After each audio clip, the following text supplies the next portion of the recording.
Hey guys, welcome to today's Wednesday Galaxies video. Today we are going to be taking a look at an item from the most recent Australian batch arrival from pop culture, which is the Asmus Nazgul V2 collection action figure from Lord of the Rings. So the reason why I didn't order this from Asmus to get it earlier is this guy actually has a lot of die-cast pieces, and it drove the shipping price up. So I think they wanted, plus the exchange rate. So I think they wanted $365 shipped from Asmus to get him that bit earlier. Whereas Pop Culture had the 10% pre-order price, and then I could have ordered more figures and then used the pennies to get an extra 10% off of that. Which is what I did. Of course, now we have the Boxing Day sale, where this guy is currently 20% off. And I think this is probably one of Asmus's best, it's by far the best ring wraith they've had, or Nazgul. However, it's probably one of the best they've done. Not that there's a lot to do, just the fact that it's quite impressive. Alrighty, so we do have the image there of the box. I do apologize, I don't have the box raised like I normally do. I got a faulty box, which we'll get into in just a moment. Tells us that it's a 6 scale figure, and then they've got the code that they use, and it tells you that this is the version 2, because this is a re-release, or a redo. I do not have the original though. At the time you could buy the Nazgul and the Steed, or the Nazgul by itself. There was just way too much coming out back then, so I didn't order. Looking on the sides, we do have the runes there, and then it says Nazgul. This side is identical. Now, it is a book style, window style box. However, my magnets don't work. We do get this a lot sometimes, where the magnets on the side of the box are the wrong way. You'd think they'd just reprint another box, but they didn't. I also have a feeling that someone from Pop Culture opened this, because there were a couple of items that were in the wrong spot in the box, but they probably just thought, oh yeah, it's just the box. We do get a nice picture of the figure there that says Nazgul on the inside of the box, and as you can see, I have removed the trays, and the back of the box does have your credits, and then a nice picture of the Nazgul there on the Steed. And then again, it tells you that it's the 5th figure in the collection, and that's the version 2. So we'll just move the box out of the way there. Yeah, it's a shame that the magnets don't click. I have ordered a second one of these, because I did want to do a little bit of an army build with them. So we will see if that box is faulty as well. When we do open the box as well, we do get one of these. Mine's not numbered, unfortunately, though. 1500 Lord of the Rings. Yeah, is what it is. I feel like Asmus rush to get a lot of their stuff out in terms of packing and shipping and stuff, and then there are just so many little errors that occur with boxes and labels and things. And I don't know. I haven't ever had. I've only ever had one QC issue with Asmus, and it was a replacement part, and they did replace it quite quickly, so that was nice of them. But I have heard different things from different people. Okay, so this guy has an assortment of hands. The other fisted hand is already on the figure. I've just replaced it. We do get these hands here. Now they are die cast, or have die cast pieces, so there is some heft to them. The fingers, I believe, are plastic, but this top part section here is all die cast, and it's weathered quite nicely, and you can feel the weight of that. You then have a right and left hand for holding the weapons. Again, I've swapped mine out already, but this is it here. Do be careful when swapping the hands out, as this part here is quite sharp, and there are spikes on that as well.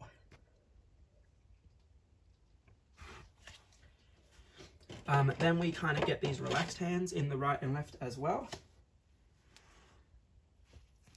Again, the fingers are plastic, you can tell that because they're pliable, but your die cast is all up in here.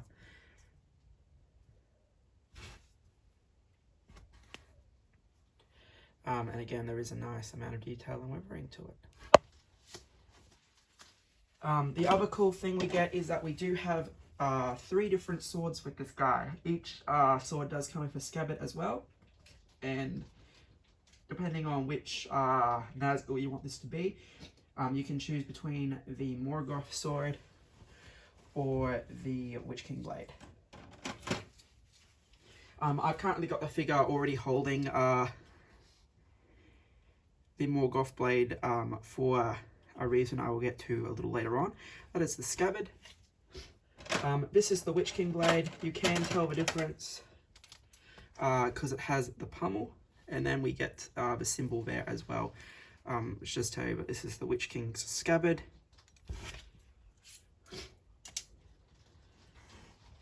And we do get a nice die-cast blade. It is a little disappointing that they don't shine the die-cast, and that all the blades we've gotten in recent times have been dull in colour, but I suppose they want to add that worn battle look to them, and so they just justify it that way.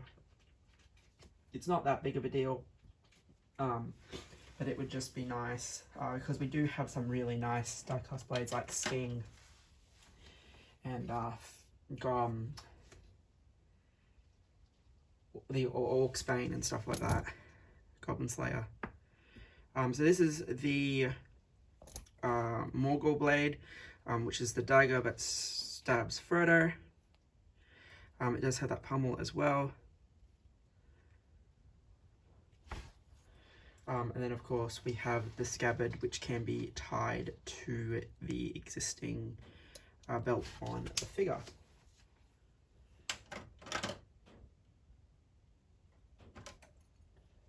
Just put that away. The last thing we do get is a display stand.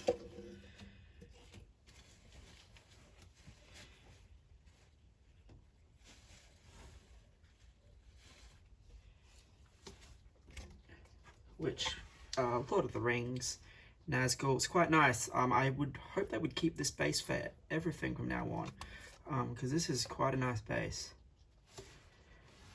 It does have the Asmus logo printed underneath on the black, and that just has the standard crotch grabber that we're used to, with a unique design. But yeah, it's the first time we've gotten a proper base like this. Normally it's just a square base. It says Lord of the Rings on, or the Hobbit on it.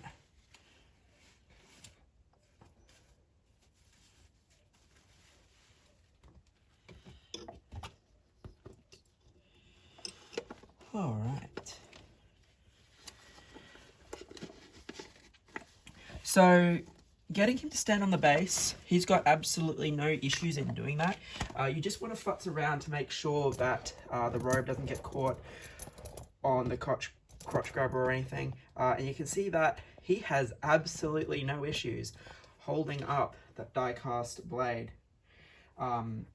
which is awesome. The joints on this guy are really tight, and they do allow him to do that quite impressively.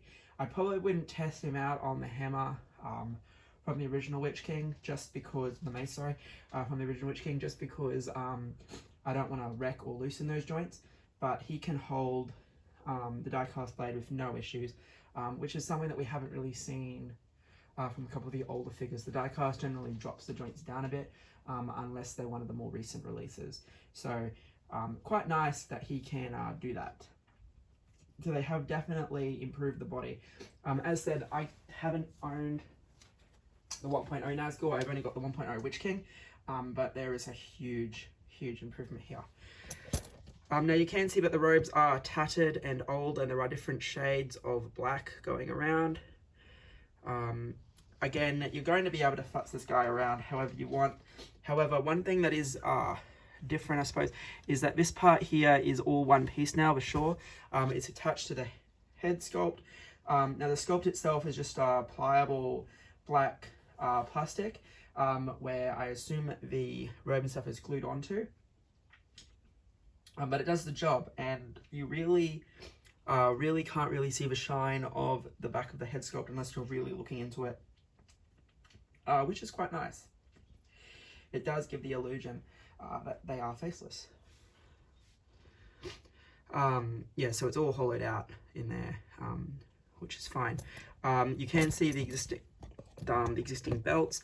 The instruction booklet tells you that you can tie the other scabbards on here, and you can move this piece around and do what you want, type of thing.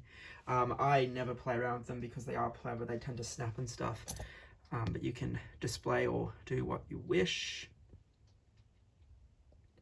One other really cool feature is the printing on the robes. So you do have the runes going down there, and they are actually on the base. We'll touch that on this as well. They are on the base of the robes as well, which is really quite nice. So I'm just going to spin this guy around.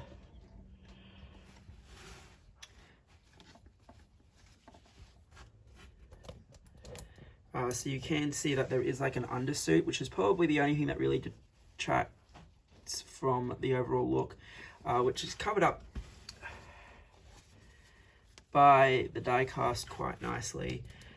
And you can see again that there is quite a nice bit of weathering on those gauntlets, and it does look absolutely fantastic.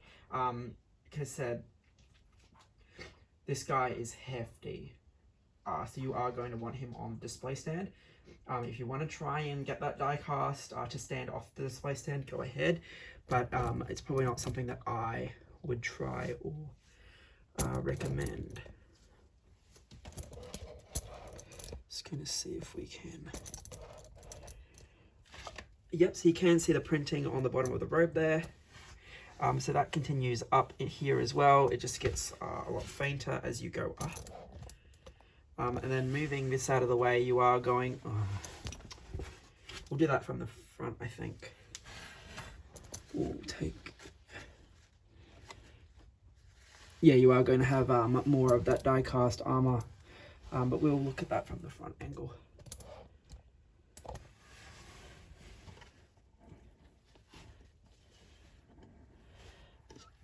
So from the back, I mean, not that you're really going to pose this guy looking back to anybody, but you know,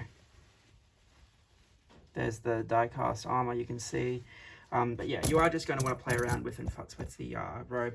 And as I said, this is the shore, and it's all one piece to that soft plastic sculpt. Now, the reason why I already had the sword in his hand, and you can see the unique design of the Morgoth blade and the unique style there. The reason why I have already had it in his hand is because this hand is a nightmare.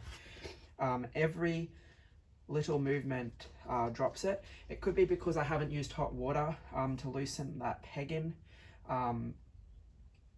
and maybe that's just why it's falling out. But there's not much pliability in terms of trying to get the hand on, because of course we are dealing with a full set of die-cast armor here. That hand falling off is probably my only nitpick that I've got with this figure so far.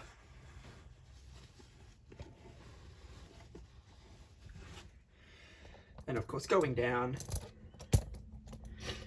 we can see that faint printing. Move that out of the way, and we are going to have our awesomely sculpted and painted die-cast leg armor. So yeah, overall, this guy is well worth the pickup, especially if you're paying the discounted prices. I couldn't imagine paying $360 for him. I think that's probably a bit much, but for the $300-$260 mark, I reckon he's great. As I said, I am picking up an additional one. I'm going to have him, one of them displayed holding the sword as is. Well, I'm going to futz around and make him look a bit better though.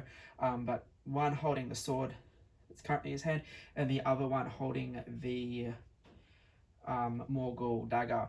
I'll and if I decide, I'll pick up a third. And that one can have the Witch King sword, because we do get so many different display options with these guys.